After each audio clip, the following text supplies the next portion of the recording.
Hey guys, today we will be reviewing finding approximate and exact area under the curve using Riemann sums and integrals.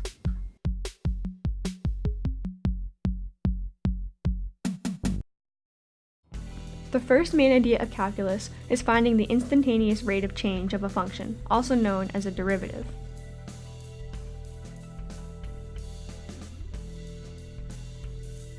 In this video, we will be giving a summary on the second main idea of calculus, antiderivatives. Antiderivatives are the opposite of derivatives according to the first fundamental theorem of calculus. The derivative of an antiderivative is its original function. In terms of a function, antiderivatives represent the area under the curve of a function within a specific interval.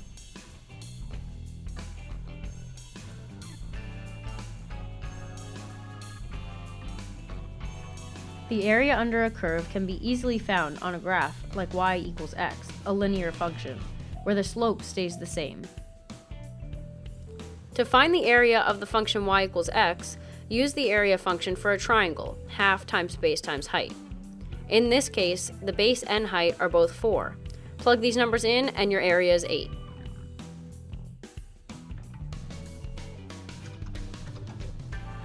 But what happens if the graph does not make a geometric shape, like a rectangle, triangle, or trapezoid that you could easily find the area of? As you can see in this random polynomial function drawn on the graph, there's no way that you could split this up into geometric shapes in order to find exact area.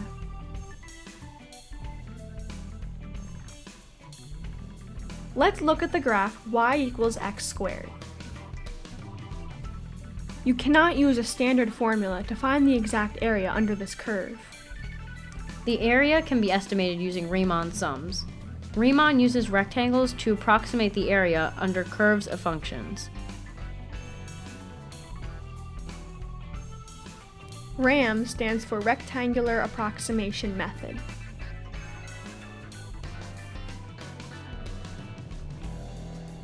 When using a right RAM, the rectangles touch the function on the upper right corner of the rectangle. When using a left RAM, the rectangles touch the function on the upper left corner of the rectangle. And finally, when using a midpoint RAM, the rectangles touch the function at the midpoint of the top of the rectangle. The 3 graphs that you see below are 3 different types of Riemann sums.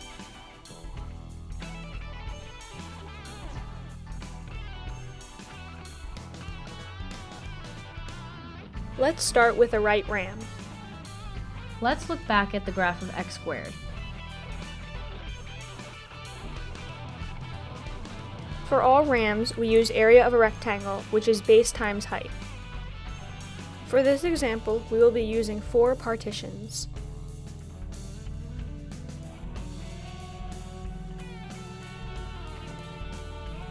First, you need the width of the rectangles. Width equals delta x, which equals the equation b minus a over n, where n equals the number of rectangles being used. B is your upper boundary and a is your lower boundary. Our upper limit is 4 and lower limit is 0. Plugging that into our equation where n equals 4 because we have 4 rectangles, the width of each rectangle is 1. Next, we need the height. When using Riemann sums, the height is represented by the function, which in this case is y equals x squared. Make sure you connect the corners of your rectangles on the right to the graph using a right RAM, which I clearly forgot to do here. Now we find the areas of all our rectangles and add them together. The first rectangle's height is taken from the right boundary, which is f of 1. Use this same method for the rest of the rectangles. Remember to use the right boundaries of your rectangles. Since our width is the same for each rectangle, we can pull the 1 out front.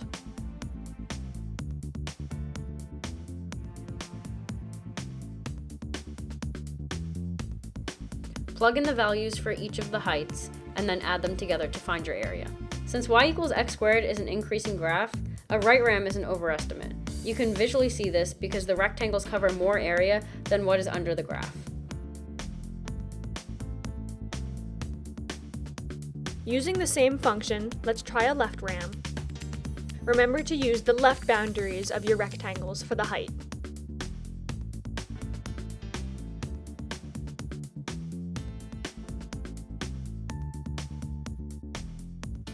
For this example, we will be using the same interval, 0 to 4, and the same number of partitions, 4. This means that the width for each rectangle will be 1 again. A reminder that the height is still represented by the function. The first rectangle's height is taken from the left boundary, which is f of 0. Continue to do this for all 4 rectangles. Again, take out the 1 because our widths are the same.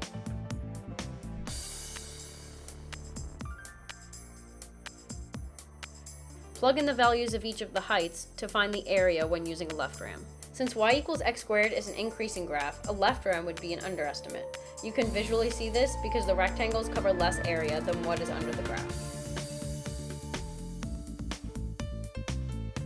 Now let's look at a midpoint ram.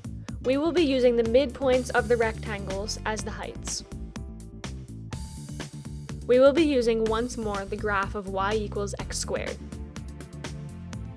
The interval for our graph will be 0 to 4 again, and the width of each rectangle will be 1 again. Here comes the tricky part. Make sure you find the x values for your midpoint heights, so you can plug those into the function to find your rectangle heights. The width of each rectangle is still 1, but don't let that fool you when finding the midpoint x values. We will write the x values and their corresponding heights in the top right corner for convenience. The first rectangle's height is taken from its midpoint, which is at x equals 0.5. Now we find all of the areas of our rectangles and add them together. To find the height, evaluate f of 0.5, which you can see is 0.25. We then evaluate the heights for the rest of the rectangles using the midpoints. Adding these all together, we get 21 as our area. Midpoint rams give a closer estimate to the actual area because the rectangles both exclude and add some area to the graph.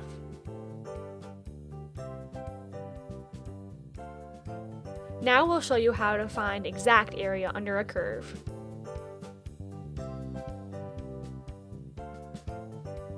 We'll start with the formula. There are several parts of the definite integral formula that you need to know.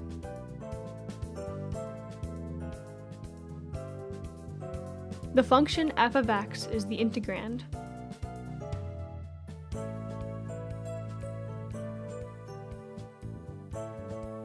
A is our lower limit of integration. B is our upper limit of integration.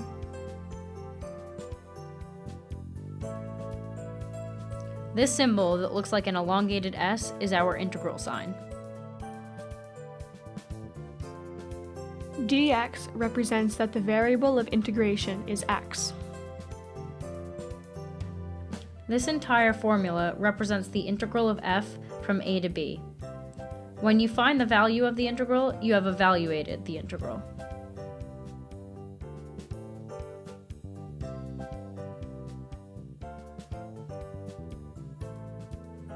Now let's go through the steps to evaluating a definite integral.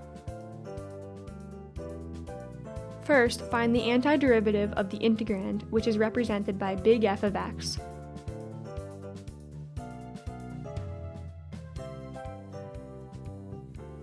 In order to fully evaluate an integral, you need to use the second fundamental theorem of calculus.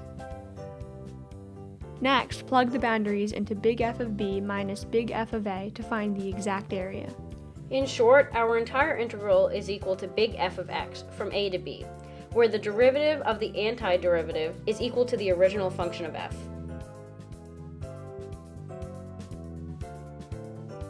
Now let's try one together using y equals x squared.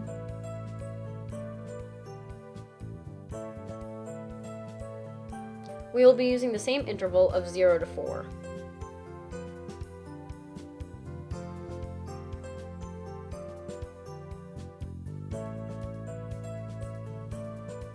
Our lower limit, a, is x equals 0, and our upper limit, b, is x equals 4. Plug all of these values into our integral formula. First, let's find the antiderivative of x squared by undoing the power rule. In this case, that will equal 1/3 x cubed. Next, evaluate the antiderivative using the second fundamental theorem of calculus. We will evaluate it from 0 to 4.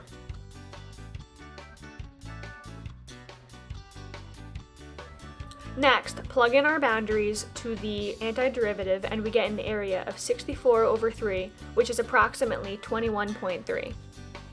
These numbers represent the exact area under the curve of y equals x squared from 0 to 4.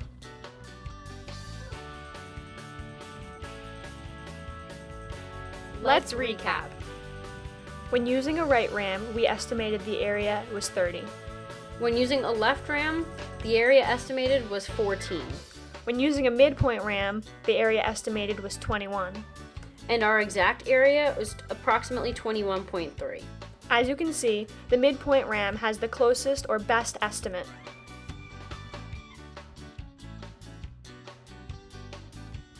Let's try a more complex example. Let's find the area under the function of negative x to the fourth plus 8x squared plus 9.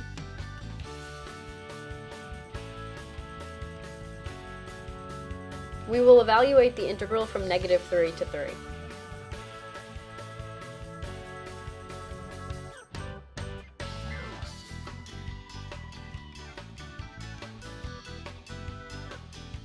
To start, plug in the values to the integral formula. Step 1. Find the antiderivative. The antiderivative is -1/5 x to the fifth plus 8/3 x cubed plus 9x. Now we will evaluate the antiderivative from -3 to 3, but we need a little bit more room to do that.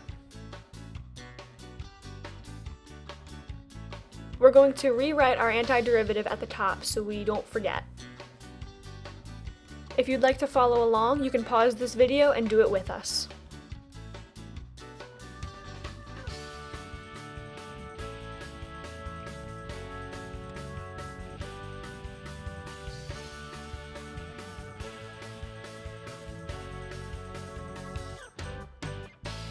Finally, we get to the conclusion that 50.4 minus -50.4 equals 100.8. So now you know the basics on how to find the approximation and exact areas under a curve using rectangular approximation methods and integrals. Hope you enjoyed. Thanks for watching!